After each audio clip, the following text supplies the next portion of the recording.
Mr. Fee-Fi-Fo. Peggy and John lived not very far away from Fee-Fi-Fo Wood.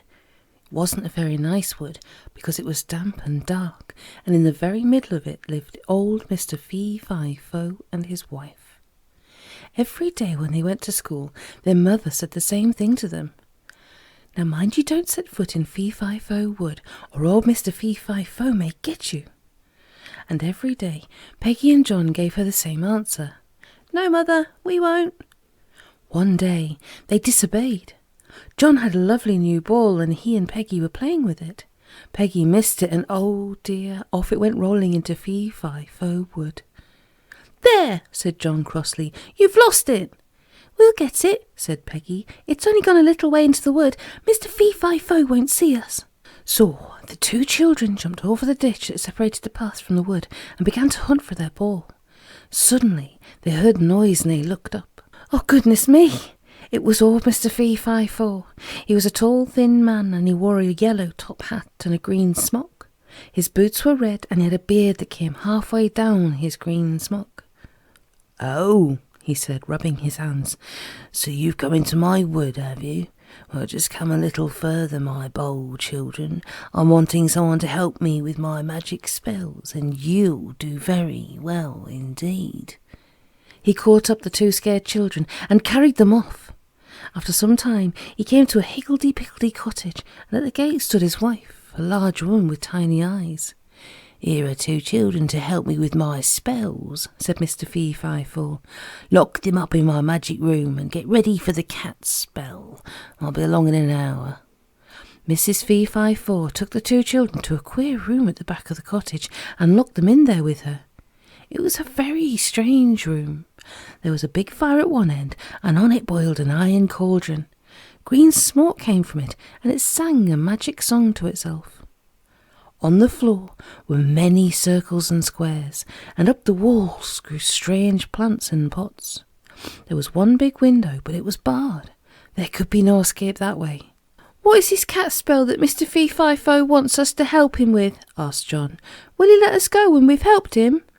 "He may do," said the woman, "but you'll be turned into cats, you know, so you'd have to be careful not to go near any dogs in case they chase you.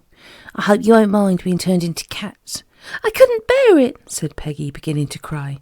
"Oh, do let us go." "I couldn't possibly do that," said the old dame. "Why, Mr. Fee-Fi-Fo would be dreadfully cross with me." She began to get ready for the cat spell. First of all she rubbed out some of the circles on the floor and then drew two little ones. She told the children to stand inside them. Then she went to the cauldron and stirred it. She took a jar of golden honey and emptied it into the iron pot, and she threw 6 hairs from a cat into it too. Then she opened a cupboard nearby and began hunting there. Oh dear, now where in the world can it have got to?" the children heard her say. "What are you looking for?" asked John. "I'm looking for my nutmeg grater," said Mrs. Fee-Fi-Fo, fussing about. "I've got to grate a nutmeg into the cat spell, and I don't know where I've put the grater.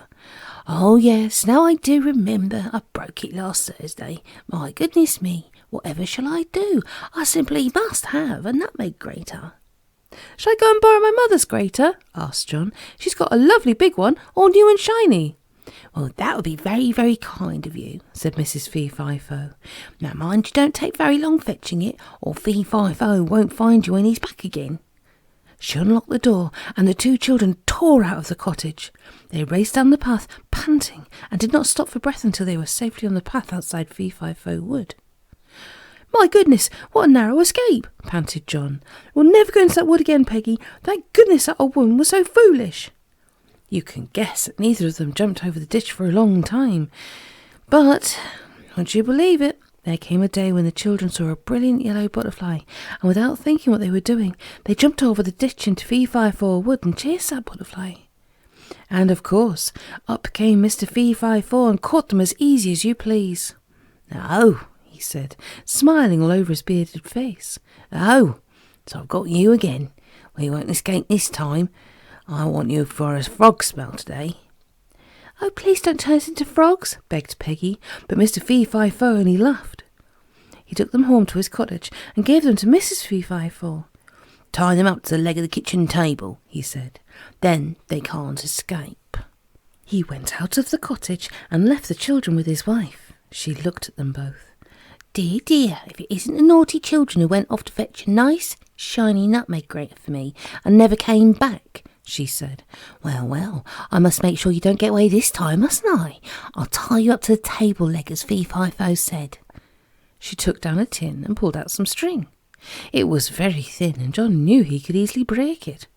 She tied them both up to the table leg, and then went on with her cooking. Snap! John brought the string that tied him. Mrs. Fee-Fi-Fo looked round. Oh my, you've broken the string, she said. Now that is a nuisance, because you'll escape. I haven't any stronger string. So what shall I do? I think I'd better call Fee-Fi-Fo and tell him to get on with his frog spell at once. No, don't do that, said John. He might be cross with you. I'll tell you what I'll do. I'll go and get 6 pennyworth of rope from the drop grocer's, and you may be sure no child can break that. Does he sell very strong rope? Asked Mrs. Fee-Fi-Fo. Very, said Peggy and John together. Well, go and buy me some, but do be quick, said the old dame. Peggy broke the string that bound her, and once again the 2 children raced up the cottage and ran to the ditch that lay between the wood and the path. How glad they were to find themselves safely on the path once more.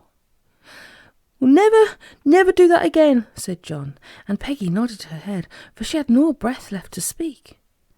But you know, they hadn't learned their lesson yet, for in 2 months' time, when the wild strawberries were ripening, these silly children spied some very big ones just beyond the ditch. Over they jumped into Fee-Fi-Fo wood, and they were soon eating them. Mr. Fee-Fi-Fo was watching for them. In a trice he had caught them, and was once again taking them to his higgledy-piggledy cottage. He gave them to his wife, and told her to get them ready for the black beetle spell. Peggy was dreadfully frightened, because she didn't like beetles, and she thought it'd be terrible to be one. She began to cry. And well, you may cry, said Mrs. Fee-Fi-Fo crossly.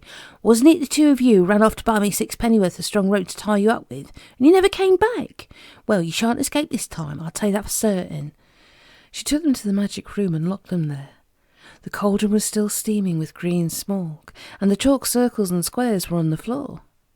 The old dame emptied this and that into the iron pot on the fire, and the green smoke changed first to red, then to yellow, and then to purple.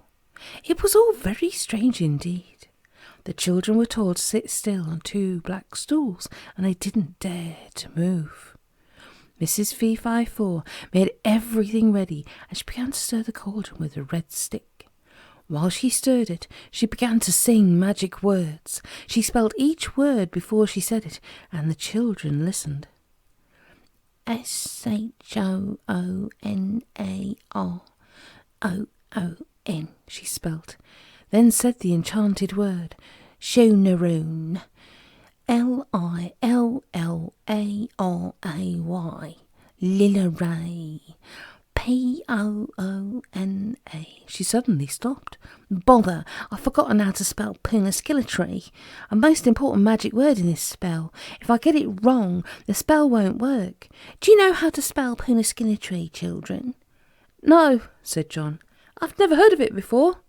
Dear, dear, dear, said Mrs. Fee-Fi-Fo in a flurry, stirring the cauldron so hard that the smoke changed to red again. I haven't a dictionary here to look it up either. Whatever shall I do? There's a dictionary at our school, said John. Shall I go and fetch it for you? Ho-ho, said Mrs. Fee-Fi-Fo with quite a clever look on her face. I know what you'll do. You'll run off and never come back again. No, no. Well, let just one of us go and fetch it, said John. Peggy knows where it is. All right, Peggy shall get it, said the old dame. But if she forgets to come back, you'll certainly be turned into the blackest black beetle in the world, John. Peggy ran off at once, and John felt very glad to see her go. He didn't mind being made into a beetle if only Peggy escaped. Mrs. Fee-Fi-Fo waited and waited, but Peggy didn't come back. Now, whatever can she be doing, said the old woman crossly. It's a very big, heavy dictionary, said John. Perhaps she can't carry it. Shall I go and meet her and help her? Yes, do, said Mrs. Fee-Fi-Fo. If she doesn't get here soon, old Fee-Fi-Fo will be back and we shan't be ready, and goodness knows what'll happen. Off ran John. How he raced through the wood, and when he jumped over the ditch he found Peggy on the other side, waiting for him. She threw her arms around his neck and hugged him. "Oh, John, I knew you'd escape somehow," she said. "We mustn't ever go into that horrid wood again. We really must be good, obedient children and do what Mother says." "I'm sure you'll be glad to know that they have never, ever jumped over that ditch again, and I hope they never will.